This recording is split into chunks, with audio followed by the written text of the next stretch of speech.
పొద్దు నుంచి జరుగుతున్నటువంటి south Indian languages identity and politics.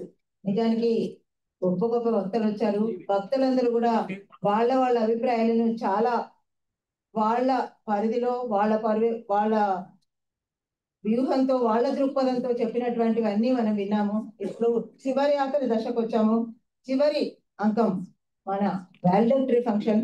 ఈ చివరి ఉపన్యాసానికి ముఖ్య వక్తలుగా విచ్చేస్తున్నటువంటి సతీష్ చప్పరికే గారు, బుక్ బ్రహ్మ ఎడిటర్ గారిని సవినయంగా వేదిక మీదకి ఆహ్వానిస్తున్నాను.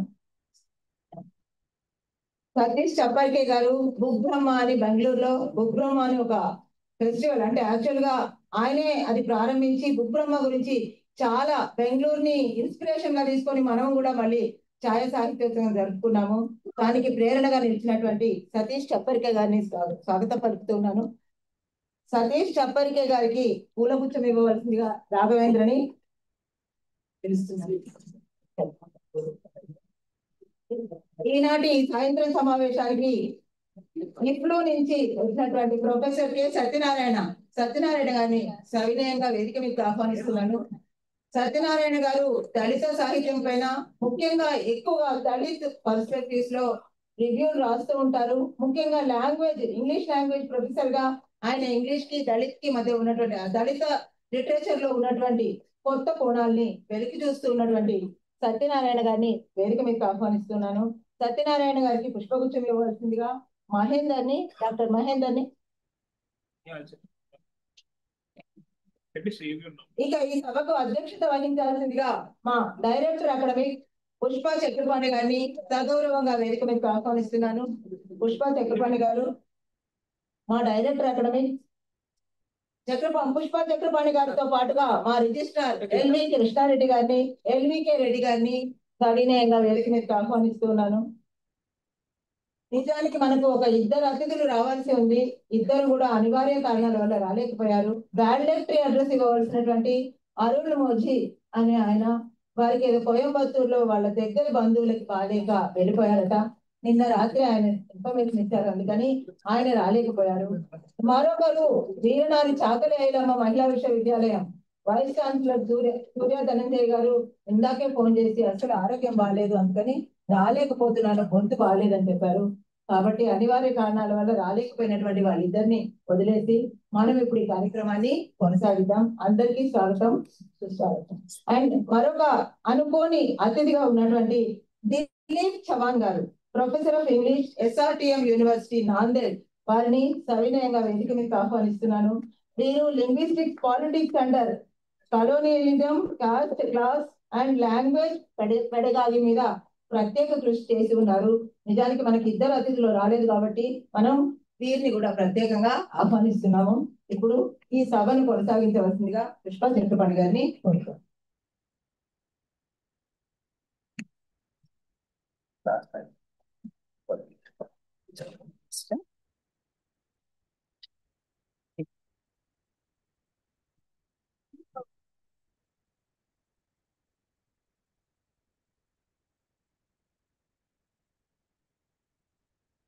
అందరికీ శుభ సాయంకాలం. సెమినార్ చివరి అంకానికి వచ్చాము.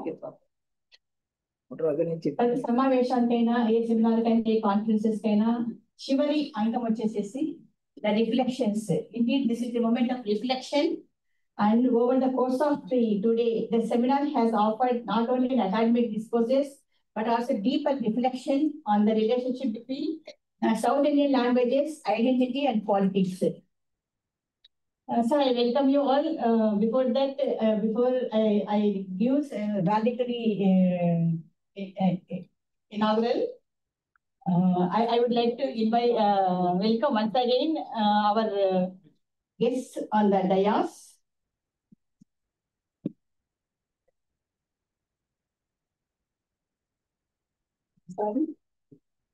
Yeah, C. Satish Chapre Garu, Director, Book Brahma, and Professor K. Satyanarayana Garu, IFLU, and Registrar Rajani, and also Professor Dilip Garu. Sir, now I request our registrar to give his message on this valedictory session.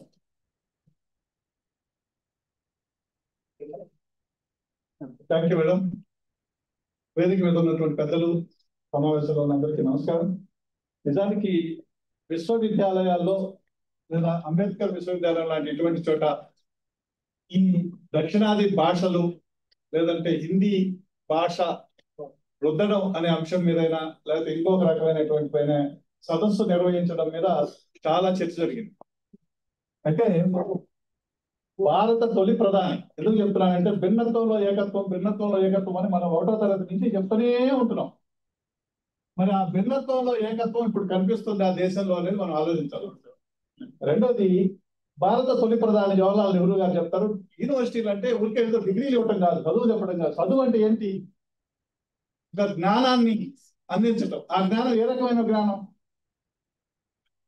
పుస్తకాల్లో ఉండే అంశాలతో పాటు సామాజిక, రాజకీయ, ఆర్థిక అంశాలను మేళవించి విద్యార్థులకు బోధించాలి. అంటే ఈ విశ్వవిద్యాలయాలు చైతన్యపూరితంగా ఉండాలి. పార్లమెంట్ లో బడ్జెట్ ప్రవేశపెడితే ఆ బడ్జెట్ నిజంగా దేశంలో ఏ వర్గాలకు ఉపయోగం, ఏ వర్గాలకు ఉపయోగం కాదు, ఎవరికి అనుకూలం, ఎవరికి అనుకూలం కాదు. రుణాలు బ్యాంకులు ఎవరికి ఇవ్వాలి, ఎవరికి ఇస్తున్నారు, ఎవరి రుణాలని రద్దు చేయాలి, మాఫీ చేయాలి, ఎవరి రుణాలు రద్దు మాఫీ జరుగుతోంది. కొన్ని వందల వేల కోట్ల పడగలెత్తిన వాళ్ళకి రుణమాఫీ జరుగుతోంది. కానీ లక్షల రూపాయలు తీసుకొని వ్యవసాయం చేసి 6 కాలం కష్టపడే రైతులు ఆత్మహత్య చేసుకున్న రుణం కట్టలేక, అవమానాలు భరించలేక. వీటన్నిటి మీద విశ్వవిద్యాలయాలు చర్చలు కావాలి. వాటన్నిటి మీద చర్చ జరుగుతుందా? నేను ఇందాక చెప్పాను, జవహర్లాల్ నెహ్రూ గారు ఏం చెప్పారంటే విశ్వవిద్యాలయ డిగ్రీలు ఇవ్వటం కాదు, ఇటువంటి అన్ని అంశాల మీద ప్రజల్లో ఇంక్లూజివ్నెస్, మూఢనమ్మకాలకు వ్యతిరేకంగా సమాజం రుజుమార్గంలో ఉండాలంటే ఏముండాలనే అంశాలను కూడా బోధించాలని చెప్పి అవన్నీ ఆ బాధ్యత నుంచి విశ్వవిద్యాలయాలు కూడా వైదొలిగినాయి కారణాంతరాల వల్ల. ఎందుకనంటే మాధ్యమాలతో సహా ప్రతిదాన్ని ఆధిపత్యంలోకి తీసుకొని ఏం రాయాలో వాళ్ళు చెప్తున్నారు, ఏం బ్రాడ్కాస్ట్ చేయాలో, ఏం టెలికాస్ట్ చేయాలో చెప్తున్నారు. ఉదయం మాట్లాడుతుంటే ప్రకాష్ రాజ్ గారు ఒక మాట చెప్పారు, ఒక పుష్పం కనిపిస్తుంటది, ఆ పుష్పాన్ని అది మంచిది కాదు, విషవాయువును చిమ్ముతుంది అనుకుందాం సపోజ్, దాన్ని తీసేస్తే ఉపయోగం మళ్ళా అవుతుంది. కానీ కాండం పెక్కలించేటటువంటి కాండం నుంచి తీయాలి అని. మన శరీరంలో రుగ్మత ఉంటే రుగ్మత కాకుండా పైన ట్రీట్మెంట్ ఇస్తే ఉపయోగం లేదు అని ఆయన ఏ ఉద్దేశంతో చెప్పారో అర్థమైంది అందరికీ. సో మనం ఈ అన్ని అంశాల మీద మాట్లాడుకోవాలి. ఇప్పుడు జరుగుతున్నది ఏంటంటే హిందీ నేర్చుకోవాల్సిందే, హిందీ ఉండాల్సిందే. దానికి ఒక చిన్న మాట చెప్తే, మనకి తెలుగేతర ప్రాంతాల నుంచి అంటే all India service officers, IAS, IPS వాళ్ళు వస్తే వాళ్ళకి ఒకవేళ మన తెలంగాణకో ఏపీకో ఆ క్యాడర్ లో సెలెక్ట్ అయితే వాళ్ళకి తెలుగు రాకపోతే తెలుగు నేర్పించి తెలుగు అకాడమీలో పరీక్ష పెట్టి పాస్ అవ్వాలనే నిబంధన. ఎందుకని? పాలకుల భాష పాలితులు నేర్చుకోవడం కాదు, పాలితుల భాష పాలకులు నేర్చుకోవాలి. ప్రజలు వెళ్ళి వాళ్ళకి చెప్తే వాళ్ళకి అర్థం కావాలి, అందుకోసం తెలుగు నేర్చుకోవాలి. కానీ ఇక్కడ రివర్స్ లో ఉంటుంది. మేము ఉన్నాం కాబట్టి మీరు అందరూ ఇది పాటించాలి. ఏం తినాలి, ఏం మాట్లాడాలి, ఎలా నడవాలి, ఏం డ్రెస్ చేసుకోవాలి కూడా చెప్పే పరిస్థితి వస్తే ఇంతకంటే దారుణమైన, అత్యంత హేయమైనటువంటి పరిస్థితి ఒకటి ఉండదు. సో వీటన్నిటి మీద చైతన్యం తీసుకురావడంలో తొలి అడుగుగా ఈ సదస్సు నిర్వహిస్తున్నామని ఉదయమే వైష్ణవ్ గారు చెప్పారు. వీటి కొనసాగింపు జరిగి ఈ ఘోష, ఈ వేదన, ఈ తిరస్కారం కేంద్ర ప్రభుత్వం దాకా వెళ్ళేటట్టుగా మనం ప్రయత్నం చేయాలని సవినయంగా మనం చేస్తూ ఈ అవకాశం ఇచ్చిన ధన్యవాదాలు తెలియజేస్తూ సెలవు.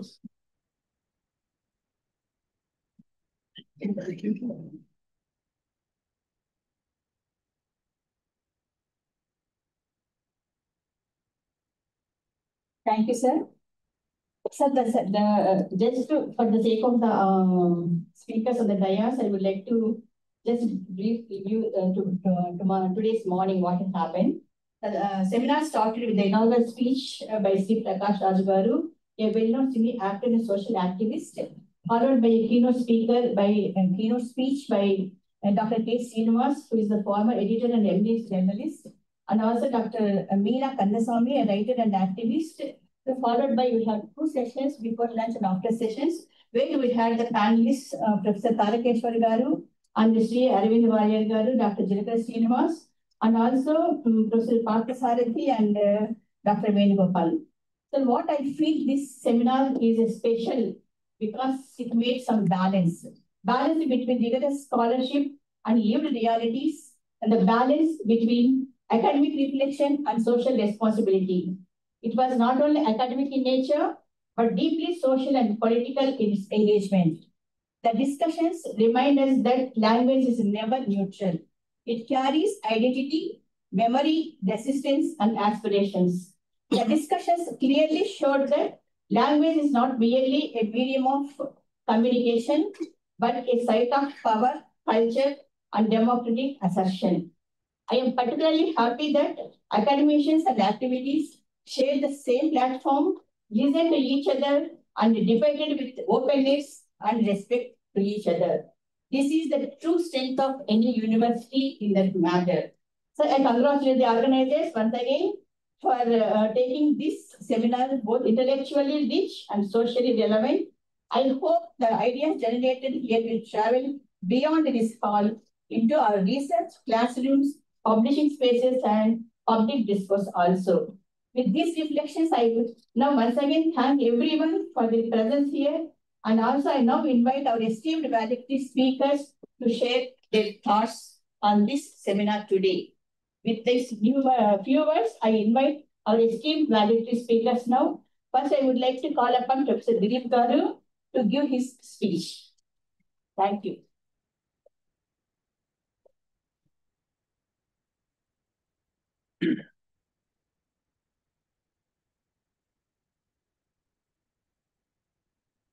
Good evening to all of you. Spending a day here on the campus of this Open University was all unexpected thing for me. I arrived here yesterday and came to know about this seminar. It was my visit to this city without any agenda. I thought I should be meeting friends and spending some time. But when I came to know that there is a seminar on language, politics, and identity, I could not help, and I was here at 10:30 morning. So it was really a nice experience. I must congratulate the Honorable Vice Chancellor and all other faculty members who are involved in the organization of this seminar. It was very bold of them all that they decided to hold a seminar of this kind. I tried holding 2 events on similar lines in my institute, and my experience has not been really that much encouraging because ours is not an open university, it's a traditional university, but the students did not turn up to the seminar both the time because they thought that language and politics is something that was not their cup of tea. So this is not something that we can afford to neglect. We are in a state of Telangana. The state has its own peculiar history, and we followed language-based state formation long ago. And Dr. Ambedkar, the dynasty is named after Ambedkar. He had an essay on linguistic formation where he had, in a sense, warned all the policymakers, politicians, and the head of the nation that India would be in trouble if you don't really respond to the aspirations of the downtrodden, aspirations of those who perhaps were likely to be trodden upon by the mighty after independence. And this happened in Telangana, this happened in the neighboring part of Maharashtra that I come from, Marathwada. Both are very backward states. I come from Marathwada, which comprises of 8 districts, and all 8 districts are the poorest districts in India. And there's a list of 100 poorest districts in India, and now we have all 8 districts as the poor. I think the Telangana almost all the districts except for Hyderabad city suffering from poverty and social backwardness. And this has a lot of bearing on the question of language, as language has a lot of bearing on the problem of inequality. So relating language to our own social life, and most importantly, socio-economic inequality is something that is most urgently required.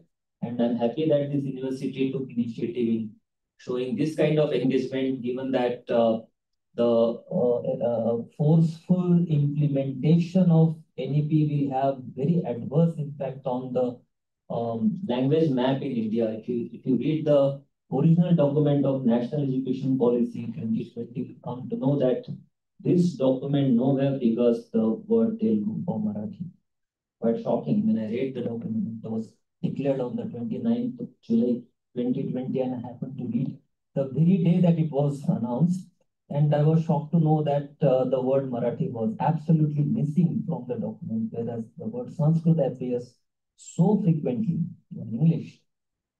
Telugu is missing. Just try to read it again, and you will find that the whole of the southern part of India is nowhere in the NEP.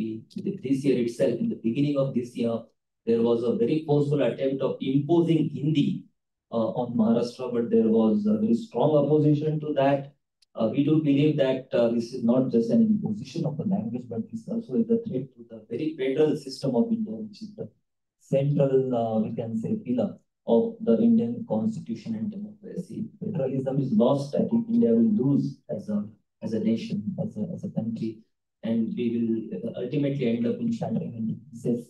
So it is not that the languages are under threat. It is the federal system that is under threat, and we need to be very careful. Now, Tamil Nadu is much ahead. The people there are very much alive to the realities of all sorts of realities, and I appreciate the kind of movement that the Tamilians led with regard to opposition to the NEET, that is NEET, an entrance examination meant for admission to medical courses, and also opposition to imposition of Hindi and this kind of linguistic dominance. So I hope that we learn a lot from Tamil Nadu, and from Tamil Nadu, Kerala, Karnataka, then Andhra Pradesh, Telangana, and then Maharashtra, and we have Gujarat. So it's a long, huge area, huge linguistic diversity, and I hope that we preserve that and do something worthwhile so that this diversity is preserved and enriched. So thank you for giving me an opportunity to be part of this seminar and also speaking here. Thank you once again. And thank you, Professor Dilip, for your thoughts, thoughtful words and reflections based on Dr. B.R. Ambedkar words. And also you spoke on the social inequalities in terms of language and effort in UP 2020, which is equally true. Thank you once again. I now call upon Professor Narayan Garu to give his message on this valedictory session.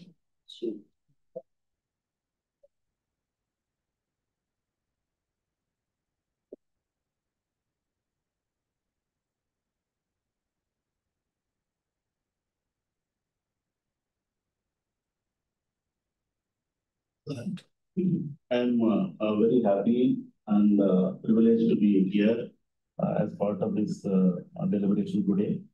I particularly congratulate Professor Gandha Chakrabarty, the Vice Chancellor, and the Registrar, and the Chairperson of the seminar, Professor G.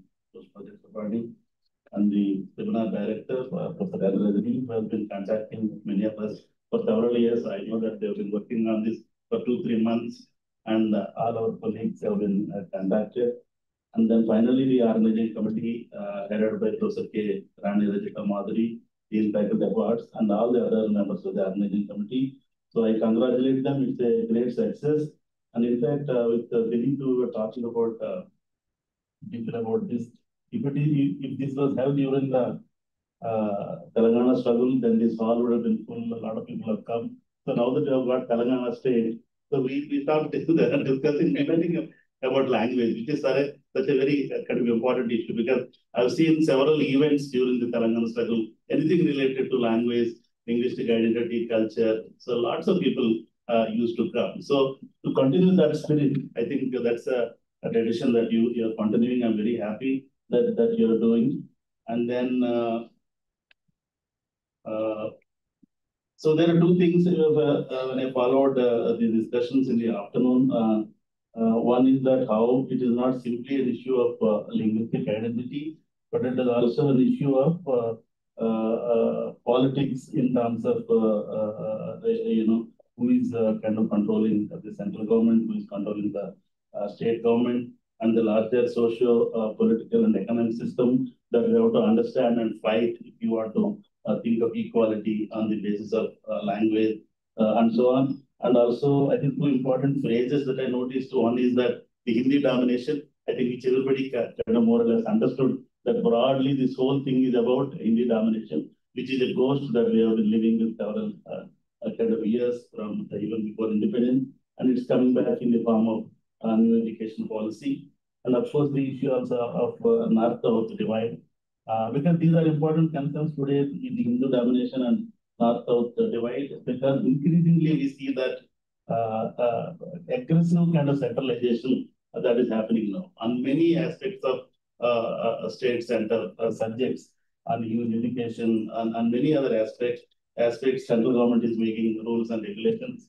They're taking over all the rights of the states. And the GST is a one kind of a big blow. And of course, education, the way they're intervening in a kind of method. So I was just reminded of certain idea of democracy. There was this, recently, I think, whether you noticed, the Putin visited India.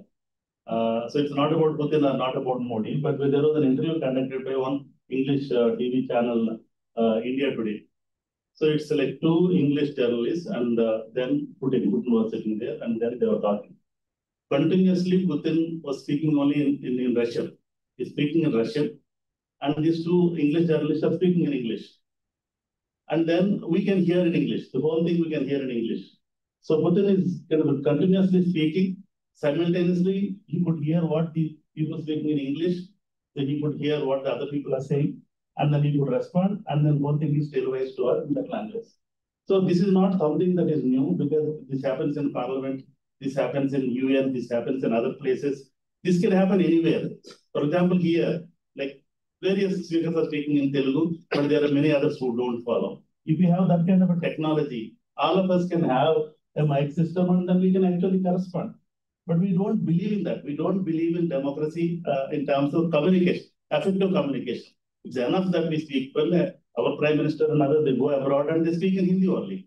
And then there's a system where others will understand. All the deals, negotiations done like that. You have a translator and so on. So there is technology today. There is digital technology today which can enable this. But simply we don't do this because we don't believe that communication is important. Effective communication is not important. So that's why there is simply, this is not, and I was really puzzled by this idea that because Putin cannot, maybe he cannot speak, he will refuse to speak. He'll refuse to speak in English. He cannot speak English. He cannot speak. No, even if someone, but in India, what happens is if you cannot speak, you write course letters in English and then you speak. If you are a vice chancellor, if you are a chief minister, Ravant Reddy many times speaks in India today in English only. So he doesn't know that English. But why is this compulsion? Why can't you speak in your own language?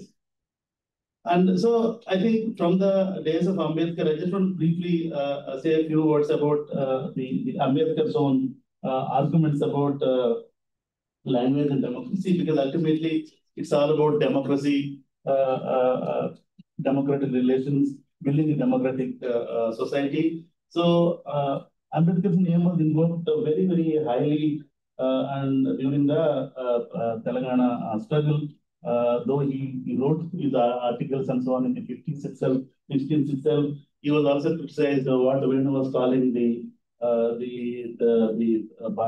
language-based states, that SRC report. He also criticized that report on various grounds, but his writings were not visible until the Telangana struggle and more recent language struggles. So Ambedkar was saying that it is very important to have a common language for building a state.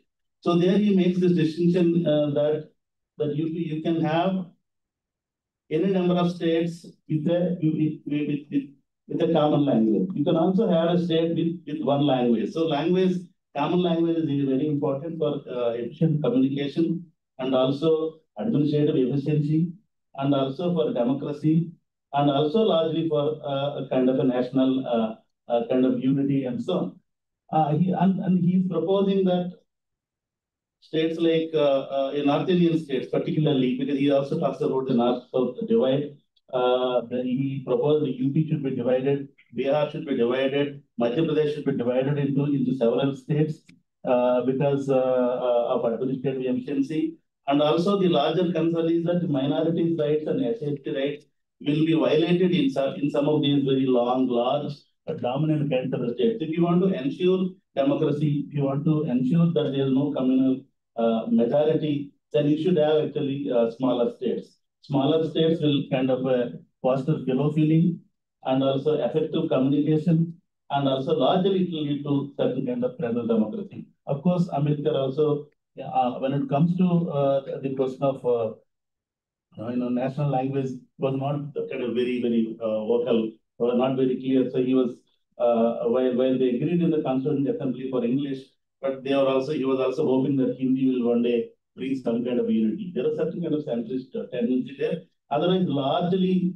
the specific language-based societies, language-based states will lead to democracy, federal democracy, and effective communication. I think this is the message. But whatever he has identified as problems, he identified North state divide as a problem, and domination of one language community, domination of one dominant caste in a particular region. So these are the problems that he identified. And these are the problems we are still, I think, struggling with that way. So it's apt that the Ambedkar University has organized, and also Ambedkar University is also kind of practicing and also proposing Ambedkar's ideas of democracy. So I congratulate the organizers again, and thank you for the opportunity. Thank you.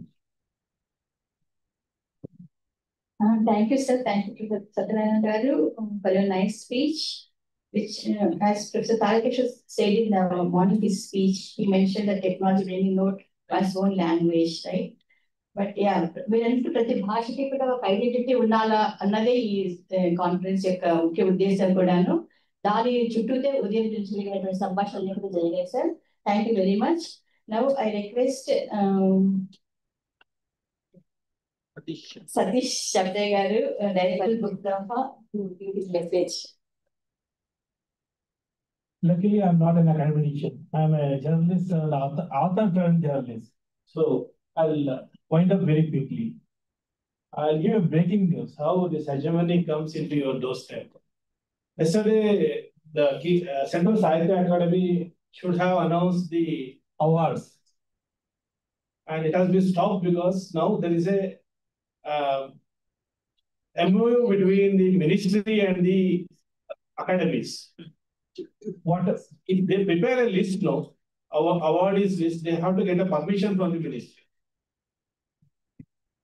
So it's coming step by step, and it's coming to your doorstep. Tomorrow, they may say you cannot speak your language, you have to speak only this language. It can happen. Why this is happening? Do we really think there are two things in the world? One, either they unite the society or divide the society. One is religion, it is already taken. No one can take it back now. What is left is language. Now we want to take it. That's the reason it's happening from, maybe it happened earlier also. Whoever wants to be in a power, they use these tools. Religion and the language, certainly they will use it. It happened in 1950s or 60s. It's happening in 2020s also now. It's going to happen maybe next decade or another decade. It is just because they need power. It's very easy to control a homogeneous crowd or a population, rather than having, if they come and speak in here, no one cares for them. Because Mahaprabhu and his right hand, both only, they can speak only in one language, maybe their mother tongue, the other language. They don't have any other language. That's the reason, maybe that's also the reason. They want to control the whole society, a whole nation, with one language and one nation, one language. Then tomorrow they'll ask us to eat only dokla. You can't eat idli and vada. So that they may also come. So why this is happening? Just because they want to be in power, nothing else. So it's a step by step. First, you take care of the power. Anyway, economy is in their hand. 2 years are ruling the world, and economy is in their hand. And then what left? Language, culture. One thing is very clear, in terms of language and culture, they are far, far behind. As a South India, we are far ahead. I think we are 500 years ahead of India's north of India's. They also know that. That is the reason somehow they want to take over. It's a very simple thing. And once they take over, for them it becomes easier. Another hanging sword, I think most of us know, is delimitation. We will become irrelevant politically. They want to make us irrelevant in terms of the education, in terms of the culture, arts, literature, in every sense. What to do? Kill all the other languages, come with one language. This is the reality we are facing now. I actually wrote it. And since morning I'm sitting here, a lot of other things are going in. So this is not a first attempt. It's already happened and they failed badly in it. And we have to say salute to the southern tip of this India, the Tamil Nadu. They are very strong against India opposition and everything. We are following them. That is there. I'll take 3 minutes and I'll read this and I'll conclude. See, South India always spoken in many tongues. I'm not only talking about 4 languages we have. I think we have more than 400 languages are now also spoken in South India in different way. If you ask me, my mother tongue is Kannada. And if I go back to my roots, I have a dialect. It's called Kundapur Kannada. If I speak that, even Bangalore Kannadigas can't understand it. But if I go back to my roots, tomorrow I'm driving back from Bangalore to Kundapur, I'll only speak in that dialect, I'll not speak in Bangalore Kannada. In that sense, I don't want to put Kundapur Kannada in front of Bangalore. Kannada is a Kannada for me. Telugu is a Telugu for me. Malayalam is Malayalam. In the meantime, we have to respect other dialects and other languages. I always oppose calling regional language, vernacular language. It's Indian language. And in fact, we have a history of more than 2000 years. A bacha hai. The language we are opposing is a bacha, not even a bacha actually. So, see, language for South Indians, no, it is an identity. I'll tell you a small story. 23 years back, I was somewhere on midnight around 12:30. I was standing in a railway station in Manchester. I went to meet Farooq Engineer, the former cricketer, and he dropped me to the rail. I have to catch a train from Manchester to London, Victoria. I was standing alone. It is -3, 4, or 5 degrees. I was standing alone. I was shivering. Another thing is no human beings, even no animals there. I was standing alone. I am waiting for a train, and another guy comes. See how this language and nation or a state impacts on our mind. A guy comes in front of me. He smiles with very difficult because we are shivering. And I also smiled. We start our conversation in English. Where are you from? I'm from India.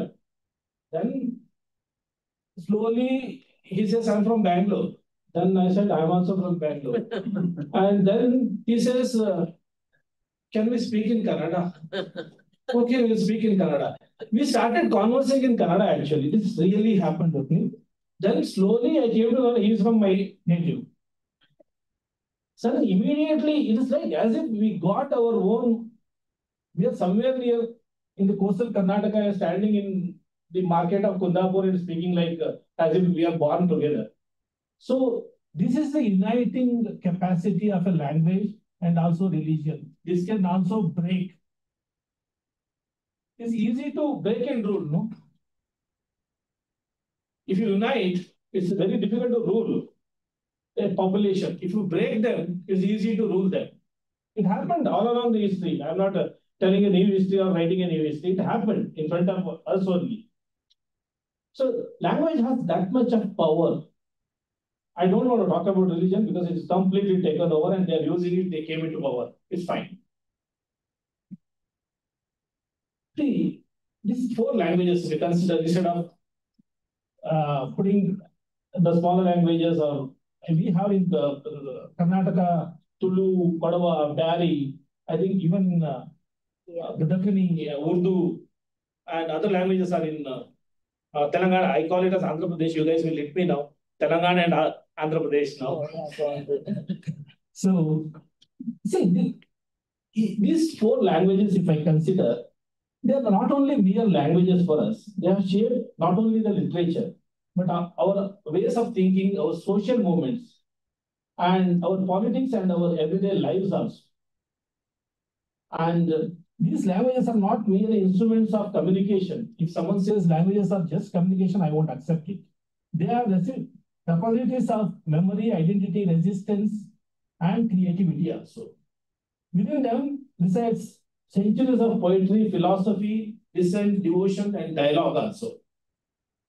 Today, conversations around language have once again moved to central of national discourse. Why? Because policy shifts, cultural anxieties, and a broader socio-political developments have brought language into sharp public focus. Especially the initiatives like One Nation and One Language, next one Dogla. Along with growing dominance of Hindi in, see, this not only they're asking us to, you have to learn Hindi. They want to put Hindi everywhere, in the administration, in the education, and in competitive examination. Recently, 2 days back, there is a competition exam in Karnataka. Kids has to write it in English and Hindi. There is no Kannada there. No options. They are in the exam hall, they don't have question papers. And it is a genuine concern. The concern what we are showing today, it is not like that for us, it is not a political game. It is an identity. It is our future. Everything is in our language and culture. Let us be very clear. The fear is not learning another language. If I ask you guys, how many of us knows Hindi? How many of us knows Hindi? I think almost 90% of this crowd knows Hindi. No one actually imposed Hindi on us. We learned it. I'm a Bangalorean. I can understand Telugu, Tamil, Malayalam, Urdu, Kodava, Konkani, and Tulu. And I can speak and almost I can write Hindi. No, there's no need to impose another language on especially South Indians, we are very clear about it. The fear is not learning another language. We always want to learn a language. For them, the fear is they don't want to learn another language. In Bangalore, I'm from Bangalore, this Hindi software engineer and Kannada auto wall does know. Every day we will see it. The fear is of losing one's own, our own language. The concern is not unity, but the uniformity.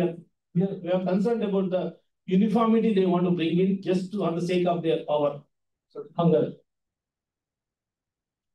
Questions of linguistic marginalization, unequal representation in national level examinations, and the gradual erosion of space for regional, again, I'm changing it, Indian languages in higher education, publishing, and digital platforms.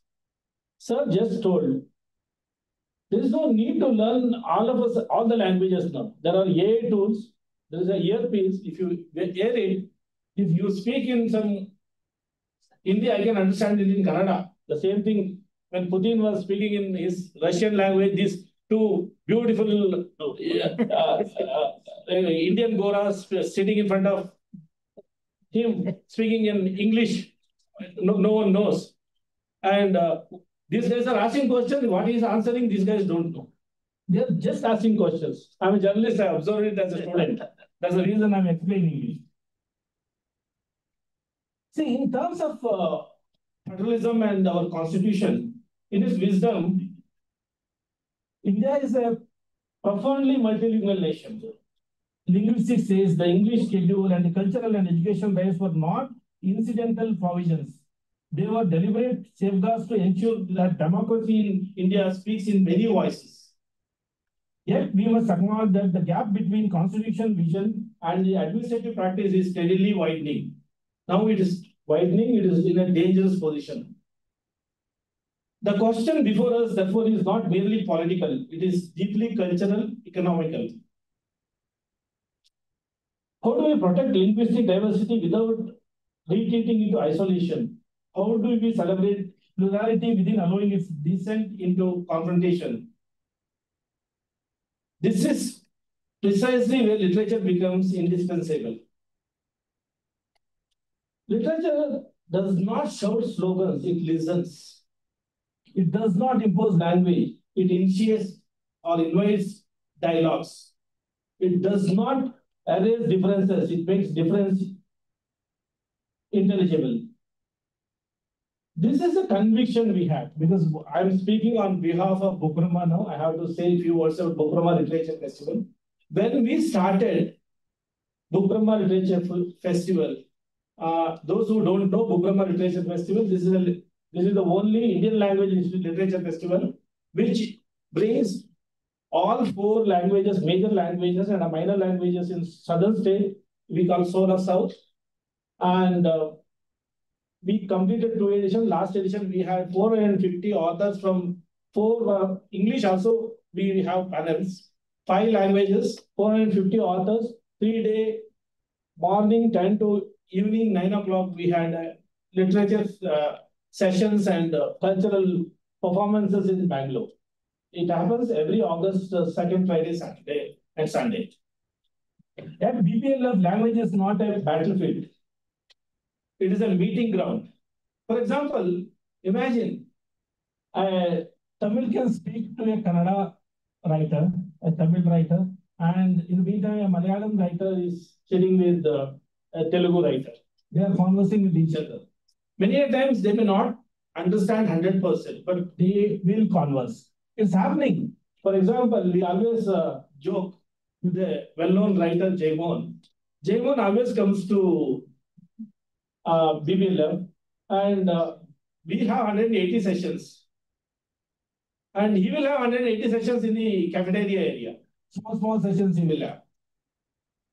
He will go and speak to non-Tamilians and unknown people, and he will understand their feelings and everything.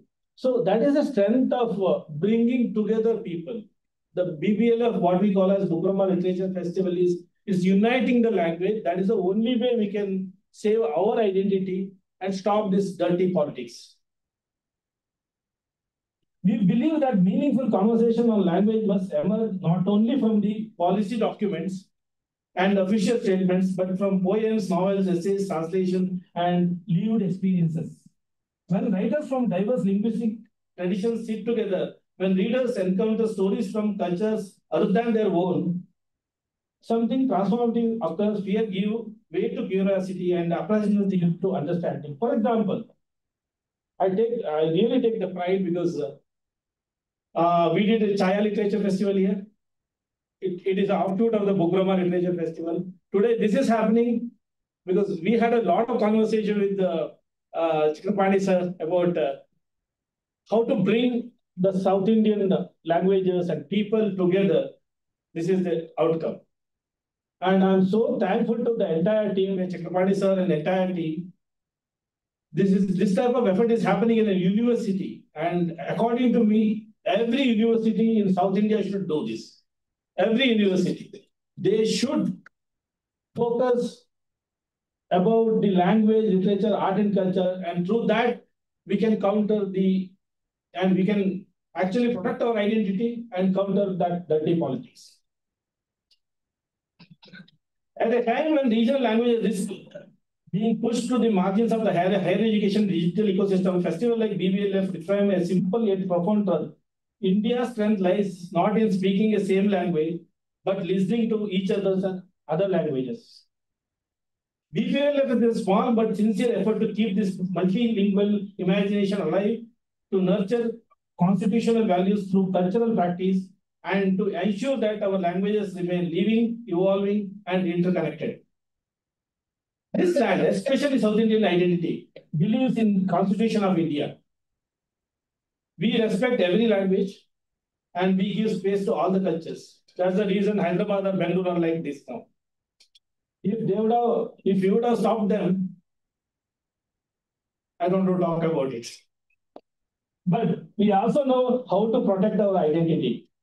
See, I think we are too much worried, and if one day it will hit back in a very, very, very effective way. It happened. It happened in the Periyar time. It happened in the Potti Sriramulu time. And there's a person called K. Sankara Lingana. Because of him, Tamil Nadu got its name. And because when language thrives, democracy deepens. They have to understand it. When stories travel across cultures survive. And when literature leads to conversation, the nation learn to listen. Finally, one nation, one language. It is worth remembering the people who are behind this one nation and one language should remember Potti Sriramulu, Alur Venkatrao, and K. Sankara Lingananga. So thank you so much. And I'm sure we all unite and take care of our own identity and our own language and our own culture. Thank you so much.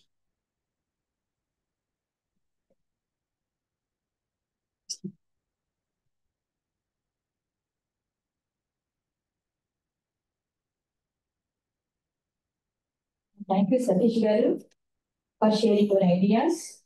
It's nice to know your experiences also, but they're really thought-provoking. And you raised many issues, and definitely they are debated and discussed.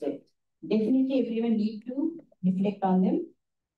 Sir, actually, we have started this seminar for the preliminary agenda setting academic event. And that will bring together invited speakers from the Tamil Nadu, Malayalam, Kannada, and Telugu language academicians and communities, along with the constitutional experts, writers, translators, activists, journalists, and language researchers also. So our aim is not to seek the definite solutions, but conclusions, but also this seminar aims to really reflect upon and collaborative discussions on linguistic identity, constitutional rights, cultural belonging, and federal arrangements and current political context. I think after listening from the morning of all the speakers, I feel that we have achieved our aim.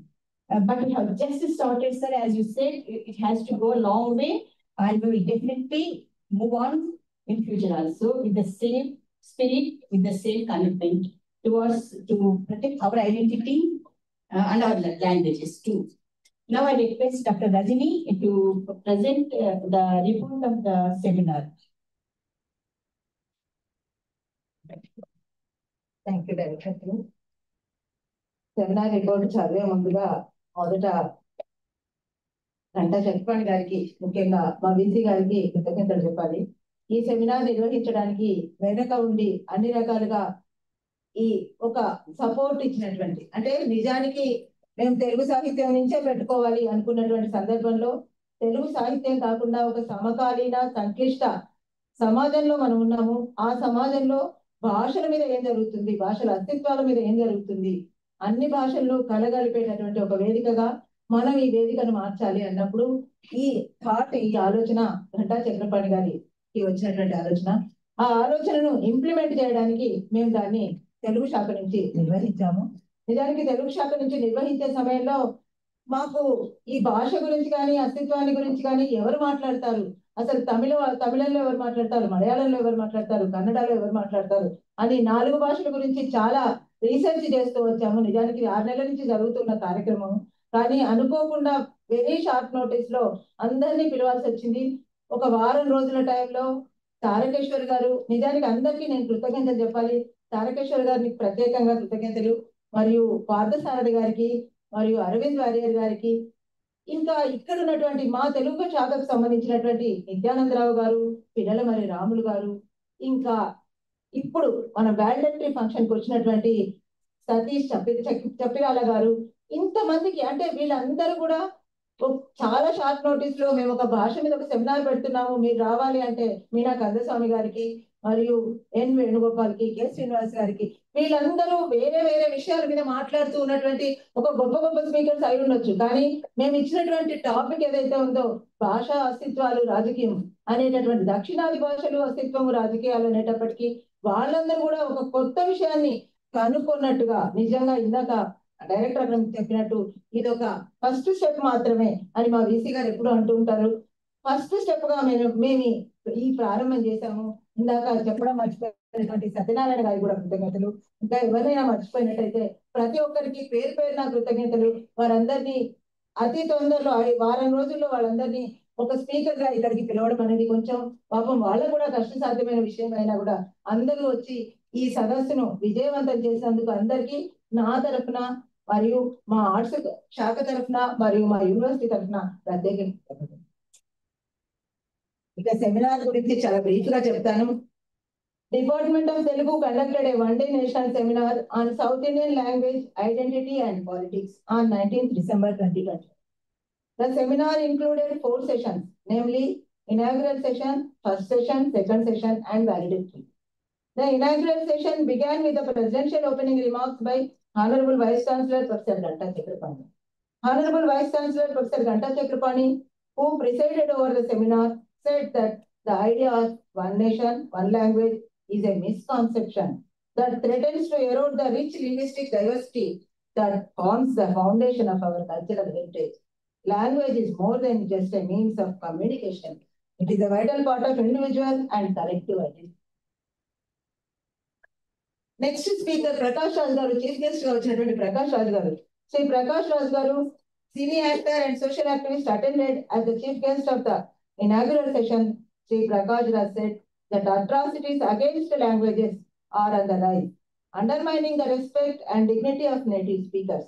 Speaking another language honors the people and the culture of that region. Imposing North Indian languages on others diminishes this diversity and threatens the rich cultural fabric of the nation. K. Srinivas garu, editor and writer, delivered the keynote address at the inaugural ceremony. He said that language is like a DNA, forming the foundation of community and identity while also creating boundaries. South India has consistently resisted the imposition of Hindi, viewing language as integral to community life. South India demands fair representation in the central budget and GST allocations. Dr. B.R. Ambedkar foresaw these issues and emboldened in constitutional protections to preserve India's linguistic diversity and prevent domination by any single language or dialect. Dr. Meena Kandaswamy, writer and social activist, addresses as distinguished guest of the event and said that women and language have played a major role in Tamil Nadu's resistance against Hindi imposition. Female independence and autonomy are possible without Manusmriti's constraints. Language unites diverse people across castes and creeds. Women's control over resisting Hindi imposition challenges male domination. Tamil language resists sanskritization, embodying self-determination, cultural pride, and empowerment for all. Guest of honor, Professor G. Pushpa Chakrapani, Director Academic, said that a university is fundamentally a place for open dialogues and intellectual exchange. The concept of languages deserves extensive discussion as it plays a crucial role in shaping an individual's identity, culture, and communication. Another guest of honor, Professor K. Rani Rajita Madhuri, Dean Faculty of Arts, said that Dr. B.R. Ambedkar Open University is placing special emphasis on the mother tongue and vernacular languages. It promotes linguistic diversity by offering academic programs in regional languages such as Telugu, Urdu, and others. This approach ensures that education is accessible and relevant to students from diverse linguistic backgrounds. The objectives and backgrounds of the seminar were revealed by Professor Rajini. So, okay, not necessary.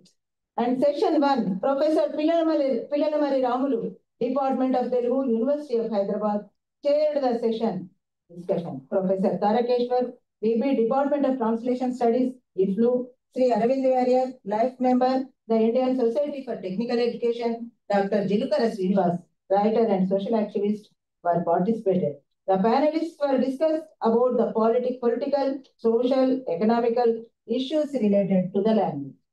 Professor Pillalamari Ramulu has expressed concern about, emphasized the importance of fostering a multilingual and multicultural society, highlighting the critical need to preserve languages and cultural heritage. Professor Tarakeshwar VP has raised significant political, social, economic, and technical issues related to South Indian languages. The Indian Constitution safeguards regional languages through specific articles, recognizing their cultural importance. Language often requires a political patronage for survival and growth. Sri Aravind Warrior emphasized the importance of South Indian languages and the urgent need to protect them. He pointed out that these languages receive significantly less budget allocation compared to the others. He stressed that increased funding and policy support are essential to preserve their rich cultural heritage and promote their growth in education and media. Dr. Jilukara Srinivas explored the constitutional rights to preserve languages in India, emphasizing the political agenda behind Hindi imposition in South India through marketing strategies. He further elaborated on the importance of equity in pluralistic society. Session 2, followed by second session, Professor V. Nityananda Rao has discussed the dominance of North Indians over South India in cultural, linguistics, administrative, and political spheres. Professor Partha Sarathi has emphasized the irrational in languages in the dominant ideological practice. Fundamental difference between language and caste. Nationalist ideology is dominant. No productive thinking in political project is set to repress the South Indian language. He discussed that the caste and language question. Sri N. Venugopal has explored that Hindi did not hold prominence immediately after independence, highlighting the social differences tied to language. He pointed out that historically there has been no unified Indian nation state. He criticized the renaming of schemes and trains in Hindi, viewing it as an attempt by the federal government to impose the language through the new educational policy promoting one nation, one language. Professor P.C. Venkateshwarlu, online, has expressed that with technology now enabling access to content in 14 languages, simultaneously renaming schemes exclusively with Hindi titles seem unnecessary. He suggested that schemes, trains, sports, and other public entities should be renamed to reflect South Indian languages as well. This is the brief report of whole one-day national seminar. Thanking అందరికీ thanks చెప్తూ ఈ సెమినార్ని ఇంత విజయవంతంగా నిర్వహించినందుకు వచ్చిన అందరికీ ప్రేక్షకులందరికీ కూడా నా తరఫున కృతజ్ఞతలు చెప్తూ నా రిపోర్ట్ని ముగిస్తున్నాను. Thank you Rajani. మీరు చాలా బ్రీఫ్ రిపోర్ట్ అన్నప్పటికీ కూడాను చాలా డీటెయిల్ రిపోర్ట్ ఇచ్చారు. Thank you sir. ఇప్పుడు మా యూనివర్సిటీ సాంప్రదాయ ప్రకారం వచ్చిన అతిథుల్ని గౌరవించడం అనేది మాకు ఒక ఆనవాయితీగా ఉంది. Now I request felicitations by Mahender.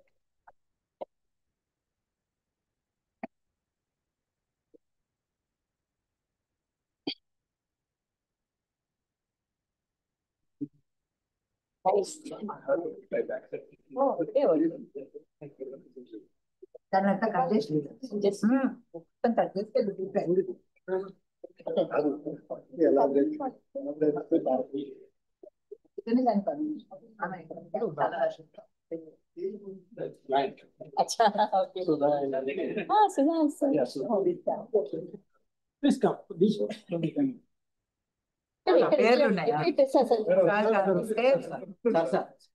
అయ్యో ఇట్లా ఇలా తిరగండి. నేమ్స్ ఉన్నాయి.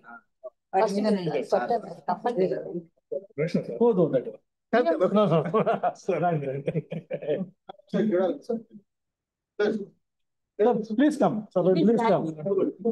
Let's at least unite now.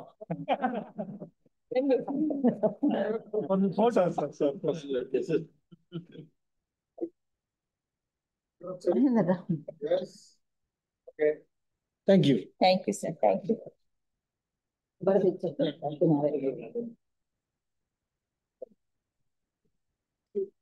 అయ్యో పర్లేదు sir. Too heavy too.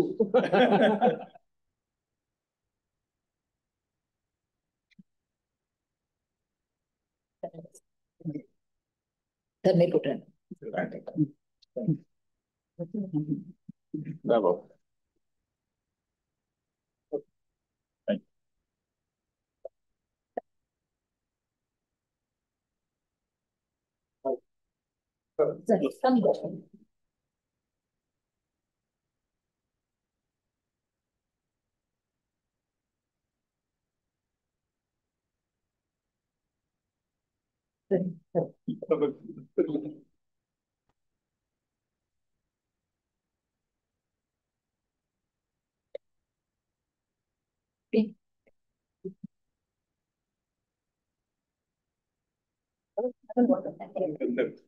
Formal vote of that. అయితే నేను చెప్పినట్టు మధ్యాహ్నం ఒక వాక్యం అయిపోవాలి. అందరికీ నమస్కారం. పొద్దున్న నుండి ఇప్పటి వరకు ఓపిక ఉన్న మిత్రులందరికీ మరొకసారి ధన్యవాదాలు తెలియజేస్తూ ఈ ముగింపు సమావేశానికి అధ్యక్షత వహించిన అకాడమిక్ డైరెక్టర్ ప్రొఫెసర్ పుష్ప చక్రవర్తి మేడం గారికి, అదేవిధంగా అతిథులు సతీష్ చెప్పరికే, దుర్గమ్మ డైరెక్టర్ బెంగళూరు గారికి, అదేవిధంగా ప్రొఫెసర్ సత్యనారాయణ సార్ గారికి, మన ఆత్మీయ అతిథి డాక్టర్ ఎల్వికే రెడ్డి రిజిస్టర్ గారికి, ఈనాటి సదస్సు సంచాలకులు ప్రొఫెసర్ రజనీ గారికి, వేదిక ముందున్న ఫ్యాకల్టీ ప్రొఫెసర్ కె రాజీ రజితమాధవ్ గారికి, ఈ పొద్దున్న నుండి ఈ ఇనాగ్రల్ సెషన్ లో సభాధ్యక్షత వహించిన ఈ south Indian languages identity politics అనే సమావేశాన్ని ఏర్పాటు చేసినటువంటి మా వైస్ ఛాన్సలర్ ప్రొఫెసర్ గంటా చక్రవర్తి గారికి, అదేవిధంగా వేదిక ముందున్న పెద్దలకు, ఇట్లు నుండి వచ్చినటువంటి మన తారకేశ్వర్ పార్థసారథి సార్ వాళ్ళందరికీ కూడా పొద్దున్న నుండి వెళ్ళినటువంటి మిత్రులకు అందరికీ ధన్యవాదాలు తెలియజేస్తూ కృతజ్ఞతలు తెలియజేస్తూ ముగిస్తున్నాను.